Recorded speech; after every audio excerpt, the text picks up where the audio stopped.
Halo semuanya, perkenalkan nama saya Jesapael Niko.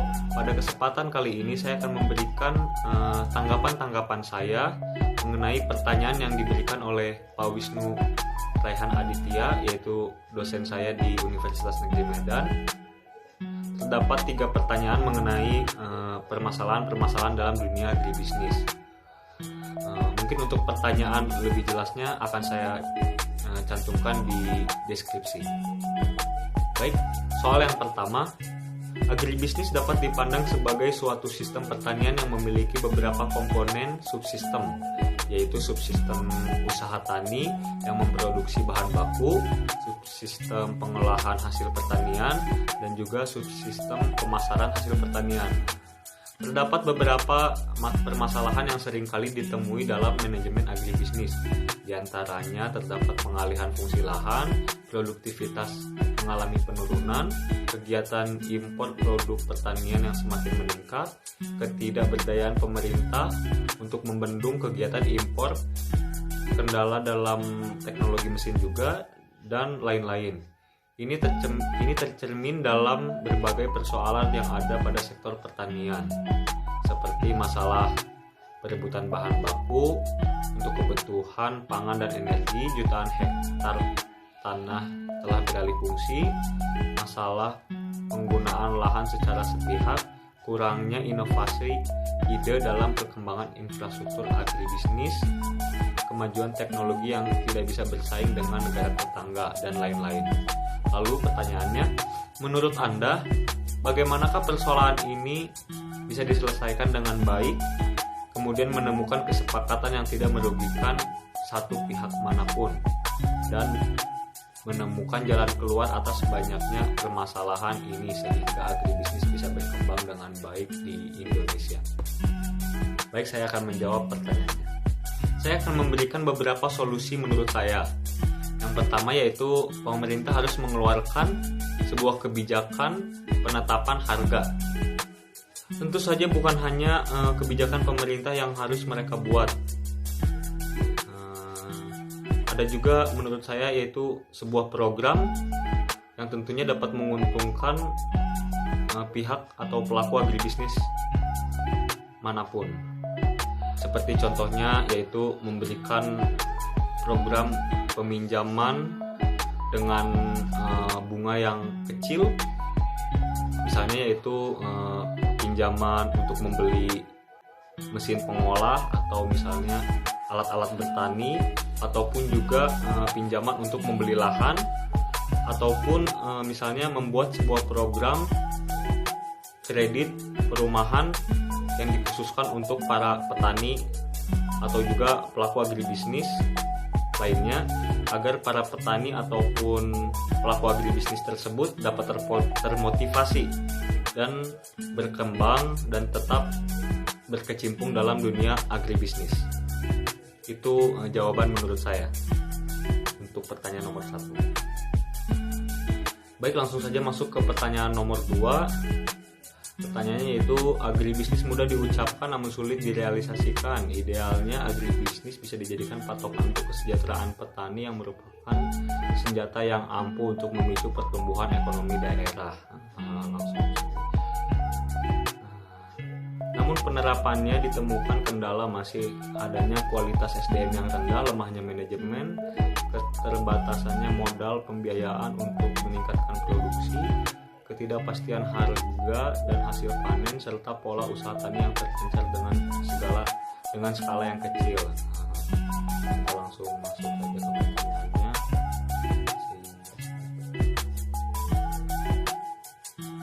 Menurut Anda, bagaimanakah mengatasi permasalahan SDM ini agar kegiatan agribisnis di Indonesia bisa lebih optimal lagi dan mampu bersaing dengan negara tetangga lainnya? Untuk soal lebih lengkapnya atau lebih jelasnya bisa lihat di kolom deskripsi. Baik, saya akan menjawab pertanyaan nomor 2 ini, yaitu memang betul sekali jika sumber daya manusia kita itu masih sangat rendah kualitasnya, yang menyebab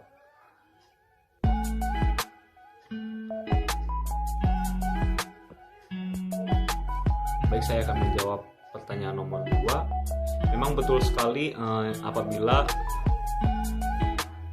kualitas SDM di negara kita itu masih sangat rendah, baik itu dari segi pendidikannya ataupun juga pengalaman mereka dalam bertani yang tentunya berbeda dengan negara lain yang lebih efektif. Lalu cara apa sih untuk mengatasi hal-hal tersebut? Saya memiliki beberapa opini mengenai cara mengatasi hal tersebut. Ada yang pertama, yaitu tentunya membuat pelaku agribisnis ini termotivasi terlebih dahulu untuk tetap berkecimpung dalam dunia agribisnis, serta misalnya orang yang awam atau misalnya yang belum mengenal agribisnis menjadi ingin untuk berkecimpung juga dalam dunia agribisnis ataupun juga misalnya menjadi petani. Contohnya seperti yang sudah saya singgung di jawaban nomor 1 tadi, yaitu seperti misalnya membuat sebuah program pinjaman yang tentunya bukan hanya untuk keperluan agribisnis itu sendiri, tentunya untuk keperluan individu mereka. Seperti contohnya misalnya membuat perkreditan rumah untuk para pelaku agribisnis ataupun juga petani. Tentunya kebijakan tersebut mampu untuk membuat mereka tetap termotivasi agar ingin berkecimpung dalam dunia pertanian, perikanan, ataupun agribisnis yang lain. Dan tentunya juga tidak lupa untuk memberikan pelatihan kepada mereka, baik itu pelatihan dalam penggunaan mesin misalnya, tentunya mesin-mesin yang baru, ataupun juga misalnya pelatihan dalam penggunaan alat, ataupun juga pelatihan dalam pengerjaan di lapangan. Lalu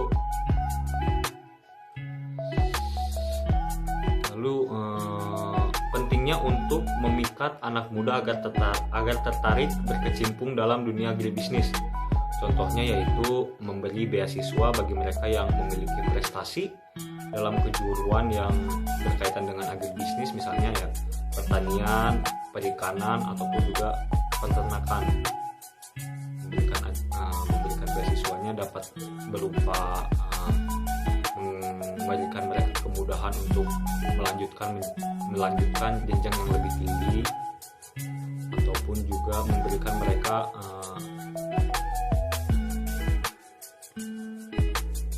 sekolah yang lebih layak untuk kebutuhan mereka dalam bersekolah. Lalu untuk meningkatkan kualitas juga, tentunya pemerintah harus membuat sebuah program yang dimana program tersebut yaitu mengirim para anak muda untuk yang berprestasi, tentunya memiliki keinginan yang kuat dalam dunia agribisnis ini, untuk mereka menjenjang pendidikan di luar negeri, dengan harapan suatu saat nanti saat mereka lulus dapat memperbaiki dunia agribisnis di negara kita ini. Menurut saya itu jawaban pendapat saya mengenai soal yang nomor 2 tersebut tadi. Lalu untuk soal nomor 3, yaitu berbagai kendala dalam agribisnis selayaknya bisa diatasi. Untuk itu diperlukan adanya koordinasi lintas sektoral, baik antara Kementerian Pertanian, Perindustrian, Perdagangan, atau Koperasi Usaha Kecil dan Menengah. Begitu pula dengan perguruan tinggi, lembaga swalayan masyarakat yang terkait, serta dunia usaha nasional. Indonesia hanya bisa bangkit secara ekonomi jika sektor pertanian terlebih dahulu dibenahi. Tentu saja dengan konsep agribisnis yang memadukan manajemen dan teknologi pertanian paling mutakhir. dengan tetap mengutamakan upaya peningkatan kesejahteraan petani. Menurut Anda, metode atau konsep program yang bisa dibuat untuk para petani agar kehidupan mereka bisa lebih baik dari semua sisi dan aspek, karena petani Indonesia merupakan salah satu. Jadi intinya pertanyaannya yaitu menurut Anda metode atau program apa yang cocok untuk mensejahterakan para petani dan juga untuk mereka dapat berkembang. Jika kita melihat persoalan-persoalan di dunia agribisnis ini, yaitu pertama yaitu tentunya program yang dimana pemerintah harus melakukan secepatnya kebijakan penetapan harga, baik itu kepada pengolah ataupun juga kepada distributor. Karena kebutaan terhadap harga membuat para petani kita berpendapatan sangat kecil, serta hal tersebut tentunya dapat membuat para mafia yang membeli dengan harga sangat murah tidak lagi melakukan hal tersebut. Lalu juga pemerintah harus memperbanyak perusahaan yang mengolah ataupun mendistribusikan barang yang dipegang langsung oleh usaha negara atau BUMN misalnya. Usaha itu dilakukan agar para petani yang ingin menjual barangnya yang ingin menjual barang hasilnya tidak jatuh ke tangan yang salah, serta juga hal tersebut dapat mendesak para pengelola atau juga para distributor yang tidak mau mengikuti kebijakan pemerintah tersebut, kebijakan yang penetapan harga itu, terpaksa harus mengikuti kebijakan tersebut agar demi kelangsungan usaha mereka juga. Menurut saya itu jawaban untuk pendapat saya mengenai pertanyaan nomor 3. Tentunya harus